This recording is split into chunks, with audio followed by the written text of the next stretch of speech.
안녕하세요. 8월 13일 토요일입니다. 오늘은 레위기 24장 1절부터 23절까지입니다. 제가 읽겠습니다.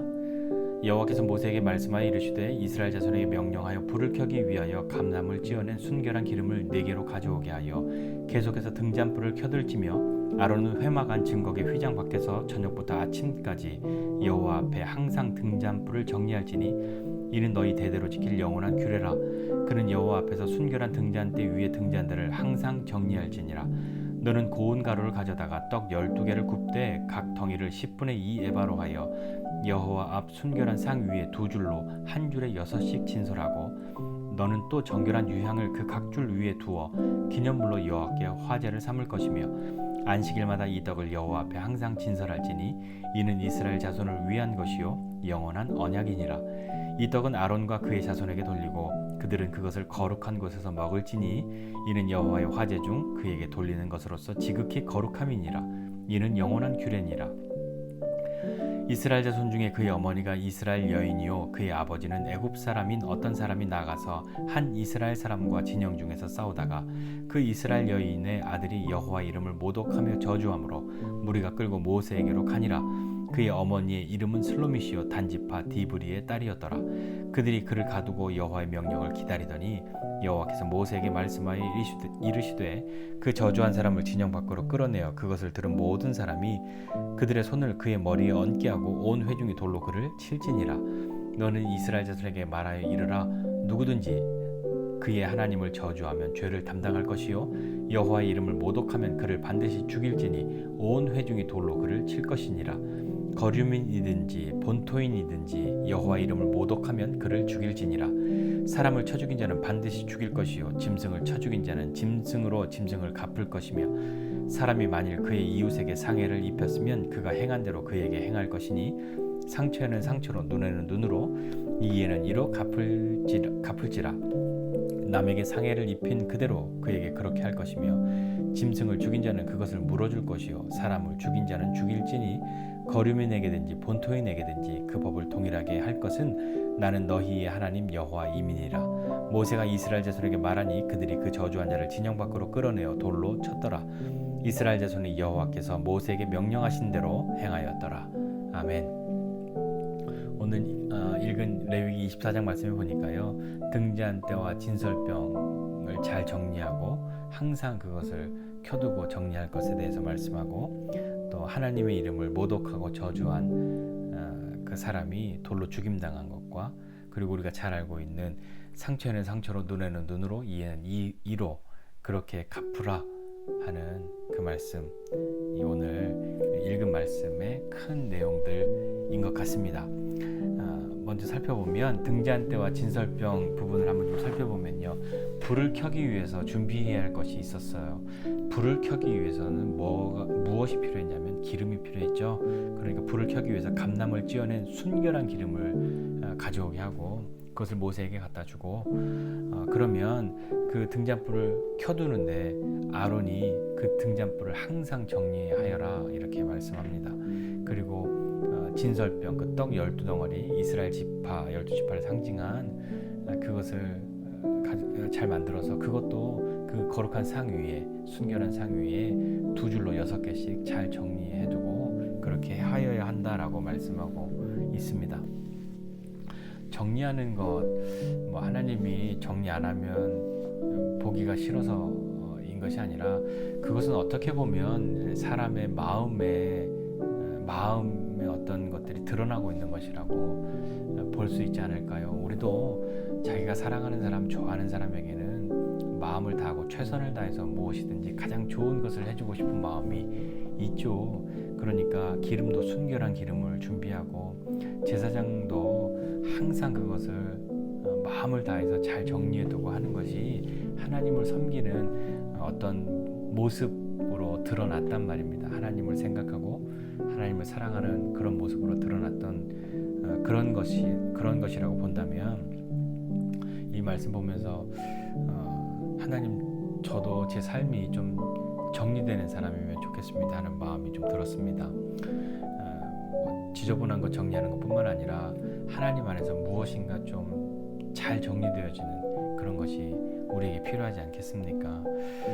마음을 다해서 하나님 앞에 나아가고 빛 되신 하나님이 우리에게 빛을 비추어 주실 때에 또한 우리에게 빛을 비추어 주시는 뿐만 아니라 우리를 빛으로 부르셨는데 하나님, 나는 정말 빛된 삶을 살아가고 있습니까? 하나님, 제가 그런 삶 살고 하나님의 백성으로 이 세상의 삶을 살아가는데 불필요한 것, 좀 거슬리는 것, 거추장스러운 것들을 좀 정리하고 하나님 앞에 하나님의 은혜로 정리되는 그런 삶을 좀 살고 싶습니다 하는 그런 도우심이, 은혜가 우리에게 필요하지 않으십니까? 또 이 혼혈인 사람, 혼혈이라고 이야기했는데 어떻게 생각해 보면 하나님의 이름을 저주하고 모욕한 것은 모두에게 충격적인 일이기는 합니다만, 어떤 의미에서 보면 이 사람이, 어머니는 이스라엘 사람이고 아버지는 애굽 사람인 그가 하나님의 이름을 모독하고 저주하였다고 하는 것이 더 크게 거슬렸던 것은 그 사람들에게요. 그런 것은 아니었을까요? 네가 어찌 감히 이런 마음이요. 아버지가 애굽 사람이잖아요. 그래서 더 그랬는지도 모르겠습니다. 그런데 하나님의 판결은 무엇이냐면 그 들은 사람들에게도 그 죄의 책임, 죄의 문제가 있는 거죠. 그러니까 그 말을 저주한 사람의 머리에 손을 얹고 그 말을 들은 사람들이 돌로 치라, 이렇게 말씀하신 거죠. 그러면서 그 뒤에 말씀하신 건 누구든지 하나님을 저주하면 죄를 담당할 것이고, 그러니까 뭐 이스라엘 사람들이라고 해서 죄가 적고 그런 건 아니라 누구든지, 이 사람이 아버지가 애굽 사람이기 때문에 죄를 더 물었던 것이 아니라 누구든지, 그리고 하나님의 이름을 모욕하면 반드시 죽일지니라고 말씀합니다.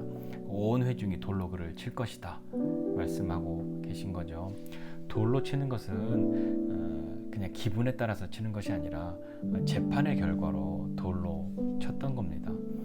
그러니까 거류민이든지 본토인이든지 그렇게 똑같이 사람을, 하나님의 이름을 저주하거나 모욕하는 사람은 그렇게 처벌할 것이다 라고 말씀하고 있는 거죠. 우리는 때로 나는 내가 하면 괜찮은데 너는 하면 안 되지 라고 하는 그런 마음이 드는 때가 있지 않으십니까? 아니, 우리는 이스라엘 사람이니까, 아버지도 어머니도 다 이스라엘 사람이니까 하나님 이름 불러도 되는데 야, 네가 그러면 안 되지.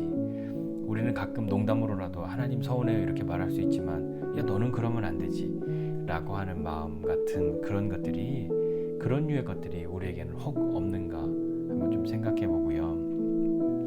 그리고 우리가 잘 아는 말씀, 뭐 동해 보복법, 동형법이라고 부르기도 하고 동해 복수법이라고 부르기도 하는, 그러니까 해를 입은 만큼 그거와 똑같이 갚아주라 하는 것이죠.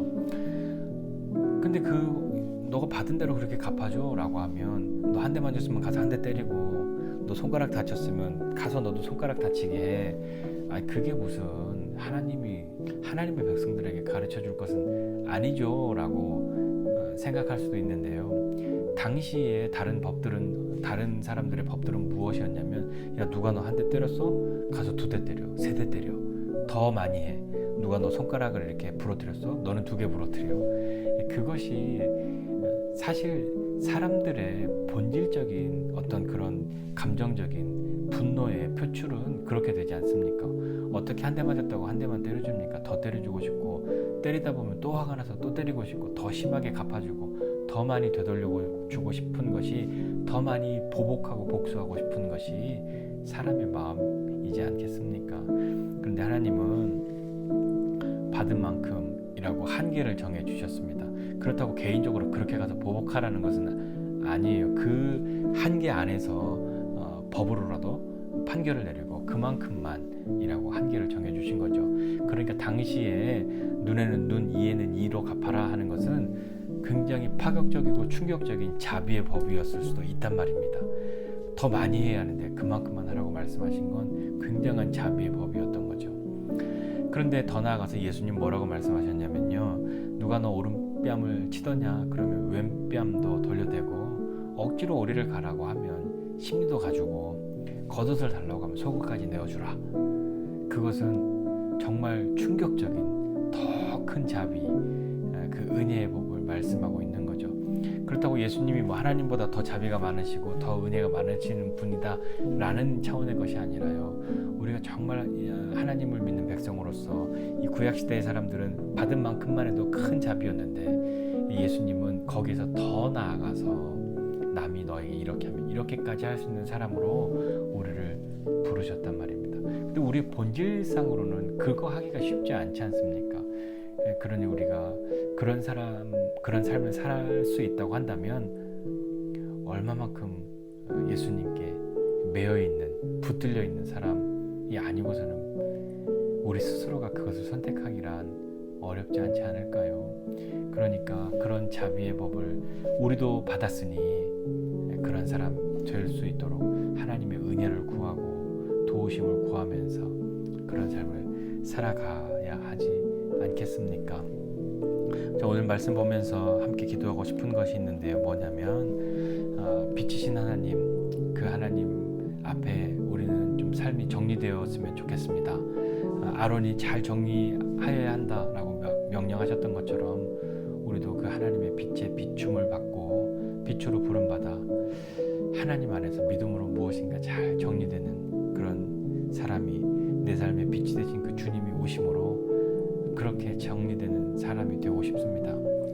그런 부분이 필요한, 그런 하나님의 은혜가 필요한 삶의 부분들이 지금 있으시다면 도우심을 구하면서 하나님의 이름을 귀히 여기고 가볍게 여기거나 그렇게 가치 없이 하나님의 이름을 저주하고 모욕하는데 그렇게 쓰는 사람 아니고, 하나님을 귀히 여기는 사람, 그리고 받은 만큼만 되갚아주면서 내가 이 정도로 선해라는 것에서 더 뛰어나게 더 넘어가서 예수님의 가르치심대로 더 큰 하나님의 사랑을 흘려보낼 수 있는 그런 믿음의 사람 될 수 있도록 주님 은혜 베풀어 주십시오. 그렇게 기도하면서 오늘 하루 우리 삶을 살아가시지 않겠습니까? 그 은혜가 저와 여러분 모두에게 있으시기를 주님의 이름으로 축복합니다. 기도하겠습니다. 하나님 아버지, 은혜와 사랑을 감사드립니다. 정말 하나님, 내 힘으로 내 스스로 결심하고 하고자 한다면 한 번은, 두 번은 흉내내면서 할 수 있겠지만 그렇게 살기란 정말 어려운 것을 절감하고 이미 여러 번 경험하였습니다. 은혜가 충만하였을 때는 그렇게 멋진 그리스도인으로 살다가 그렇지 않을 때는 언제 그랬냐는 듯이 그런 삶을 살아갔던 우리를 주님 긍휼히 여겨주시고, 하나님, 하나님의 은혜의 빛에 비춤을 받아 우리의 삶이 하나님의 은혜로 잘 정리되어지고 그렇게 성령님을 따라가는, 하나님을 따라가는 것이 기쁨인 삶으로 우리가 하나님 앞에 삶을 살아가 하나님을 귀히 여기고 하나님을 사랑하는 그 마음으로 하나님의 은혜를 흘려보낼 수 있는 그런 믿음의 사람이 다 될 수 있도록 주님 도와주시고 은혜를 베풀어 주시옵소서. 오늘도 주님 우리와 함께 하심을 믿고 감사드리면서 예수님의 이름으로 기도드립니다. 아멘.